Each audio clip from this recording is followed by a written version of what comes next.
dagaal aad u xoogan ayaa waxa uu ka soconaya dalka Ukraine meelo kala duwan, laakiin maanta dagaalka ugu xoogan waxa uu ka soconaya dhanka magaalada Mariupol sida ay wararku tilmaamayaan, kadib markii fashil uu ku yimid heshiiskii xabad joojinta ahaa ee la doonayay in magaaladaasi dadka looga saaro. ayaa Ruushka waxaa la sheegay in goordhow uu qaaday duulaan aad u xoogan oo cir iyo dhula, uuna doonayo inuu gabi ahaanba kusoo afjaro xaaladda magaaladaas islamarkaana gacanta lagu dhigo.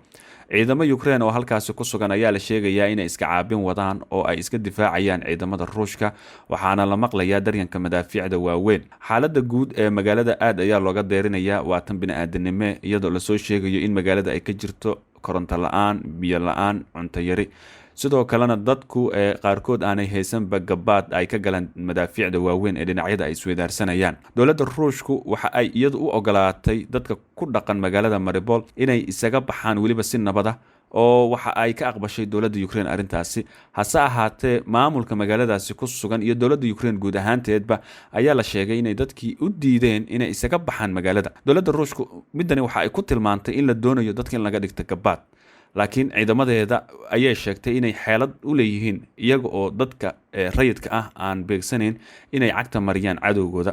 waa sida ay hadalka u dhigtay wasaaradda difaaca ee wadanka Ruushka. hadda magaalada ayaa dhowr jiho laga galay, waxaana lagu soo waramayaa in dhinacyada isku adeegsanayaan hub aad u waaweyn, waxaana xilli walba la filan karaa khasaare soo gaara labada dhinacba mar haddii dagaalka uu yahay mid culus. waxaana dhinaca kale soo baxaya digniino waaweyn oo hay-adaha u dooda xuquuqda aadanaha iyo kuwa qaxootigaba ay sheegayaan inaan loo baahnayn in magaaladaasi lagu sii dagaalamo, maadaama dadka rayidka ah ay halis aad u badan ay ku jiraan. hase ahaatee Ruushku waxa uu sheegay maadaama isagu fursad 5 saacadood uu bixiyey oo dadka ay uga bixi lahaayeen magaalada, islamarkaana uu baneeyey wadooyinka dadka ay mari lahaayeen, in laga madax adeegay, taasina isagu aanan ku qaldanayn, sidaas darteedna uu xaq u leeyahay howlgalkiisa in uu sii socdo. Ukrainiyaanka ayaa la sheegayaa ciidamadoodu inay dadka ku qasbayaan deegaanada inaysan ka bixin. sababta sidaas u sameynayaanna waxa ay tahay baa la leeyahay laba arinta koowaad oo ah in dadkaasi ay u noqdaan difaac oo isaga ilaaliyaan weerarada xoogan ee lagu qaadi lahaa meelaha ay ku sugan yihiin, sida madaafiicda iyo sidoo kale taangiyada hubka ay ridayaan. arinta labaadna waxaa la leeyahay waxa ay doonayaan in ay dunida inteeda kala tusaan in Ruushka uu laynayo dad shacab ah. mar haddii dadka shacabka laga dhex dagaalamayo, jawaabta la soo ridana shacab ay ku dhacayso, waxaa iska cad in waxyeelada shacabka ay badan doonto. sidaas darteed Ukraine waxa ay doonaysaa inay dadkeeda oo ay difaaci lahayd ay ka dhigato darbigii ay xabadda isaga dhigaysay. taas ayaana xaaladda kasii daraysa.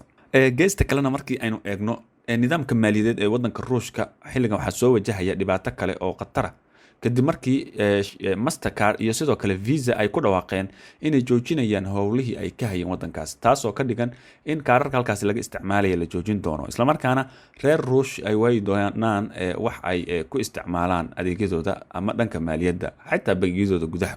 geesta kale wasiirka arrimaha dibadda ee Ukraine ayaa u sheegay dhigiisa Mareykanka Blinken kulan uu la qaatay in dalkiisu uu u baahan yahay diyaaradaha dagaalka iyo sidoo kale nidaamka difaaca cirka. dhinaca kalena wuxuu diidmada NATO ee ah in ay ka dhaqangeliso aag duulimaadyada ka caagan dalka Ukraine uu ku tilmaamay calaamad daciifnimo ah. waxa uu sheegay in isfahamkooda guud uu noqday marka hore in laga saacido dhanka hubka, gaar ahaan nidaamyada difaaca iyo diyaarado dagaal oo xilligan muctaad ay u tahay dowladda Ukraine. inkastoo dowladda Mareykanka aanay si sax ah u sheegin in diyaaradahaasi ay keeni doonto, haddana waxa ay kala tashan doontaa wadanka Poland iyo xulafadeeda si loo fiiriyo bal hubka iyo sidoo kale sanadaha dheeraadka ah ee ay hadda u baahan yihiin dadka reer Ukraine, gaar ahaan dowladda wadankaasi. dhinaca kalena Ukraine ayaa aad uga niyad jabsan diidmadii NATO ee ku saabsanaa qadka cagaaran ama in hawada meel duulimaad ka caagan laga dhigo qaybo ka mid a dalka si aanay u dhicin weerarada xoogan ee Ruushka uu u wado. waxay hadda istusaysaa waa Ukraine inay tahay keli oo ay garbahoodii ka baxeen dalalkii ay ku tashanayso markii horeba dagaalkan geliyey, laakiin ilaa hadda ma aysan qaadan doorasho kale, welina waxay kusii madax adeegayaan dagaalka in ay wadaan.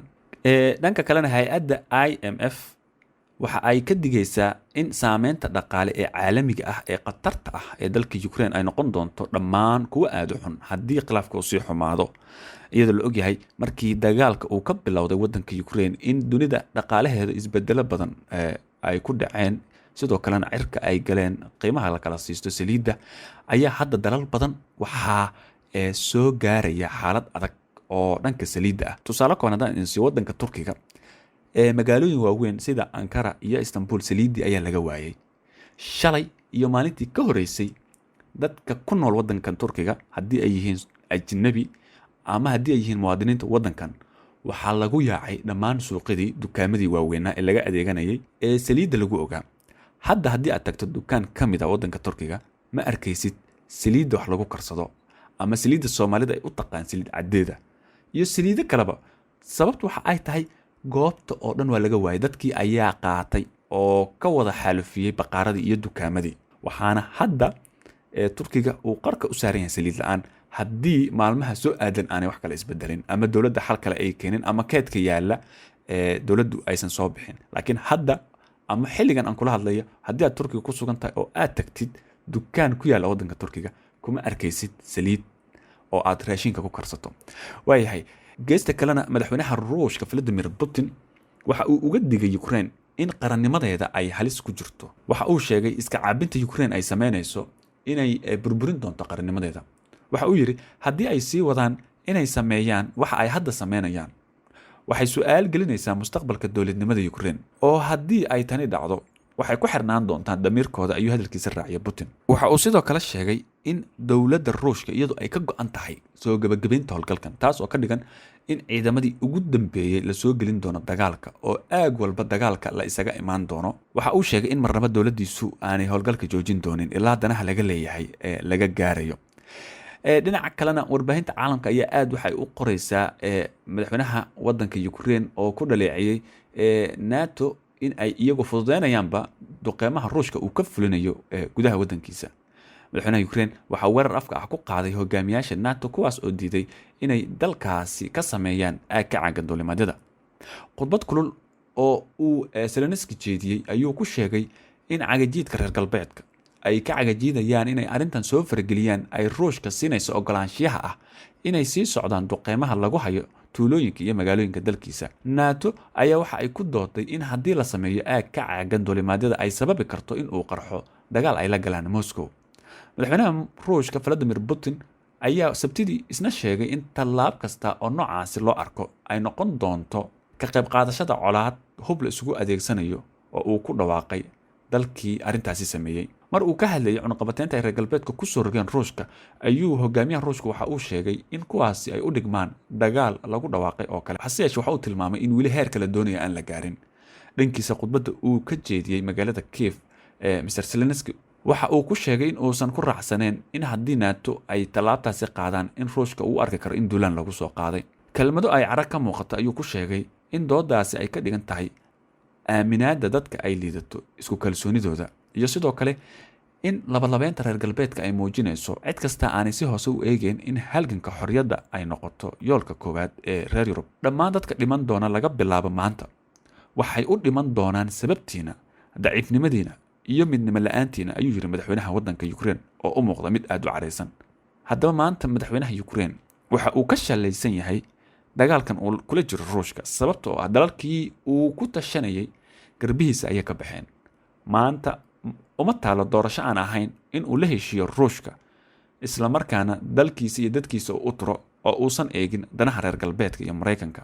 haddii laakiin uu weli adkeysigaasi uu sii wado waxay ka dhigan tahay reer Ukraine gacantiisa inuu ku burburin doono.